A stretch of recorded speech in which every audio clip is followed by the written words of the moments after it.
Hello everyone, in this video I'll be showing you the best Act 3 build for Sciel in Clair Obscur Expedition 33. Now Sciel actually really does well in a support style role, and there's two reasons. Maelle is going to have the most damage in the game, there's no denying that. There's no one that can actually do numbers like her. So this makes the Fortune's Flurry there. Targeted ally deals double damage for one turn. This makes this extremely useful. She also has the Intervention. Targeted ally plays immediately and gains 4 action points.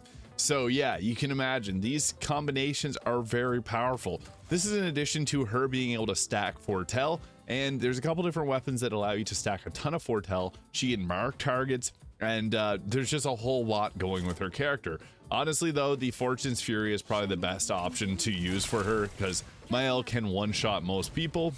So you can see here with Maelle getting the boost, and then she can literally just use her Stendhal on this enemy here. It's going to buff up the damage quite considerably, especially if you got her set up. Yeah, 11 million. That's ridiculous. So that's Sciel's true power, is stacking up the damage, but there's a lot of other ways that she does very well. So in terms of the best skills for Sciel, obviously going with the more powerful teammate boosting ones are good, but I like to grab marking card here. Applying mark is really useful early in the game, as Maelle's Pierce does a lot of damage, and then the momentum strike, and then eventually Stendhal. I also like the delaying slash here. This is a very powerful skill. So deals medium single target damage 2 hits, uses weapons element, consumes Foretell to increase damage and delay the target's turn. This provides a lot of utility to the team because sometimes you just don't want the enemy to use their attack. There's some fights in the game where if you can get some more actions in before the enemy, it makes it considerably easier. So this is going to be a very useful skill, the delaying slash. I always have that equipped. Grim Harvest is also kind of nice, so deals single target dark damage 1 hit, heals all allies by 30% health, consumes Foretell to increase the health by 5% per Foretell. So if you get this stacked up, you can actually give your team pretty much a full heal, which is really nice to be able to do that with a single attack. It also deals a bit of damage to itself. There's also her Harvest skill, which will heal herself, which is early game really nice because this one requires 5 action points, but action points are less popular or easy to get. I also like to use the Phantom Blade's got good damage in the early game, but I'll show you obviously the ones that I'm using here as well. Fortune's Fury, targeted ally deals double damage for 1 turn. Probably her best skill, to be honest here, because again, Maelle's damage potential is way higher than anyone else, and if you can double her damage, you can one-shot bosses easily. Our Sacrifice is also quite nice, deals extreme dark damage to all enemies 1 hit, absorbs allies health and enemies Foretell to increase damage. So that can be an interesting one. I wouldn't recommend always using it, but it's kind of interesting. Same with Twilight Dance, extreme single target damage 4 hits during Twilight, extends Twilight by 1 turn. This can do a ton of damage, and you can consume Foretell to do even further damage. Final Path as well, 9 action points, deals extreme target damage, applies 10 Foretell, and can break. So if you want her to be focused on breaking, that can be a good one as well. Dark Wave is nice too for multiple enemies, but typically we want single target attacks here. And the Intervention, target ally plays immediately and gains 4 action points. So the skills that I always have equipped on Sciel here, I always roll with the marking card. Can apply Foretell, especially with a weapon. You can apply max Foretell with it. The focus Foretell, so deals medium single target physical damage 1 hit, applies 2 Foretell.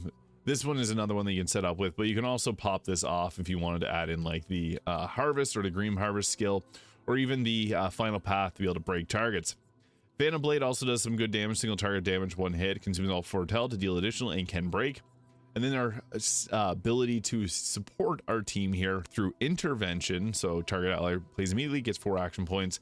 Target ally deals double damage for 1 turn, and delaying slash, which can end up removing the enemy's turn. So I like to start, if you have the cheater Picto, this works very well here because you can start first turn with Fortune's Fury to buff up Maelle, and then use Intervention to make sure that she goes next. At this point, you're likely going to be able to one-shot most enemies, and then to delaying slash if you need to do that as well. For the weapon, there's 2 that I highly recommend. So Chardon here, so you can get this in Renoir's drafts. This does pretty good damage. I don't even have it maxed out yet. It would literally go up to 8,000 or 9,000. And it scales on defense and luck. So this gives you 100% critical hit chance during Twilight, which is nice because it applies 1 Foretell on critical hit. So we can stack our Foretell really easily using this. And then 20% increased damage for each consecutive turn without taking damage. So if we do 5 turns without taking damage, we get a plus 100 to our damage, 100% critical hit rate. It's really good.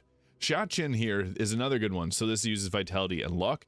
Sun skills will always apply 10 Foretell, but all damage taken is doubled. So you'll be getting hit really hard with this one.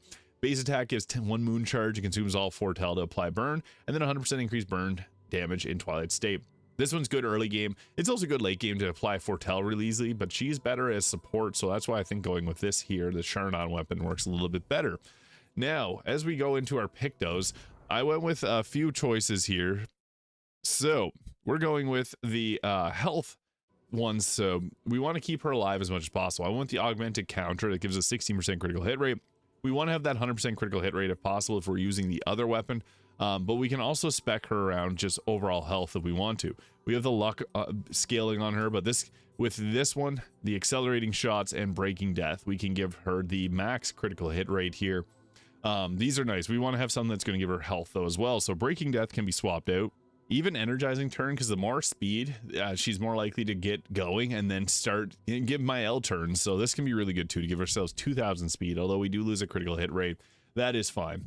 Now for our Luminas here, I went with the accelerating shot, so give yourself a chance to hit rush on a free aim shot, augmented aim, so we're going to be shooting quite a bit as well, because she can stack up marked for Maelle as well. Augmented counter gives you more counter attack damage, breaking burn, increased break damage on burning enemies, so we want to set up break a bit as well, because Maelle can get her Fleurette Fury off as well. Breaking shots increase break damage, 20% chance to apply burn, 3 action point on killing enemy. You can take that off a little bit later on if you're going against a boss. Base attack has 1 extra hit. You don't have to go with a combo attack though. I just have those on right at the moment. Charging mark gives you a gradient charge on hitting a marked target. You can also use any of the ones that are going to give you gradient charges, because those are really effective as well. Energizing break gives you action points on breaking a target. We have 2 skills that can do that. Energizing shots gives you a chance to replenish your free aim shots, and we want to stack marks, get our action points if possible. 1 plus AP on battle start, 1 plus AP on turn start, play first. This is important so that we can get Maelle to go first too, or go second again after us. Recover 25% health on attack and burning target. Painted power, obviously. Marking shots being the most effective one here that we definitely want to have always on. This gives us healing because we have a lot of health. We're able to stay alive a little longer if we get hit. Plus 2 action points on dealing damage to a marked target once per turn. Extremely useful because we're applying mark often. 50% increased break attack damage on base attack, so we can use our base attack there with the extra attack, but I did take that off there. You can use your base attack if you want to, but it's best to buff up your team and let them go. Stay mark gives you increased mark chance if you have the mark already applied, and plus 1 action point on hidden enemies weakness. You can also go with the gradient break here, giving yourself 50% of a gradient charge on breaking a target, and then gradient break, 50% in break damage with a gradient attack. She does have a pretty good gradient attack we can use. But we can also do the marking break, so we can get half of a gradient charge back and then do a mark on break. So if we break using her, we can set up and let Maelle go next, and then Maelle can do her obviously very powerful attacks. In regards to her attributes, I'm not fully maxed out here yet, but luck at 99, defense at 99, and vitality at 66. This gives us 11,000 health, a good amount of speed still from our Pictos, our defense for our attack scaling, and then luck for attack scaling and critical hit rate.